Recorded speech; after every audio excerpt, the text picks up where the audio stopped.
modern world. CC modern world. CC.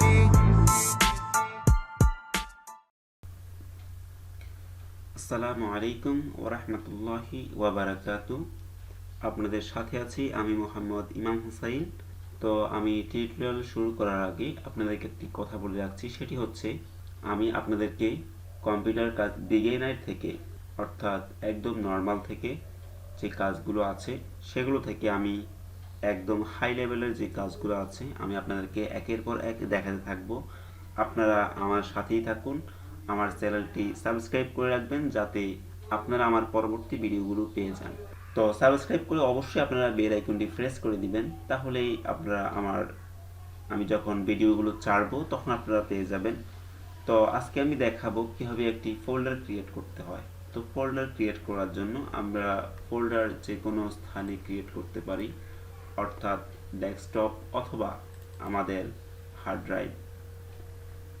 তো আমি hard ড্রাইভে ফোল্ডার ক্রিয়েট করে দেখাবো।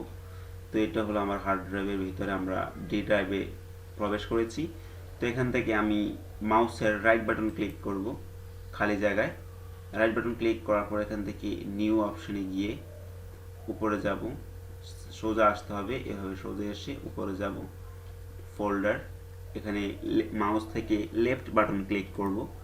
মাউস থেকে লেফট বাটন ক্লিক করার পর এরকম আসবে। আপনি চাইলে এই নামটা রেখে দিতে পারেন। এই নামটা রাখার জন্য এখানে খালি জায়গায় মাউসের লেফট বাটন ক্লিক করবেন, অথবা যদি চেঞ্জ করতে চান এই অবস্থায় তাহলে কিবোর্ড থেকে টাইপ করুন আপনি আপনার পছন্দ মতো।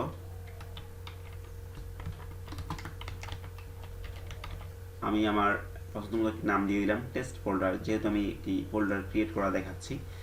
তো এই ছিল আমাদের ফোল্ডার ক্রিয়েট করার টেস্ট ফোল্ডার। তো আশা করি আপনারা বুঝতে পেরেছেন কীভাবে একটি ফোল্ডার ক্রিয়েট করতে হয়। আজকে এই পর্যন্ত, আল্লাহ হাফেজ।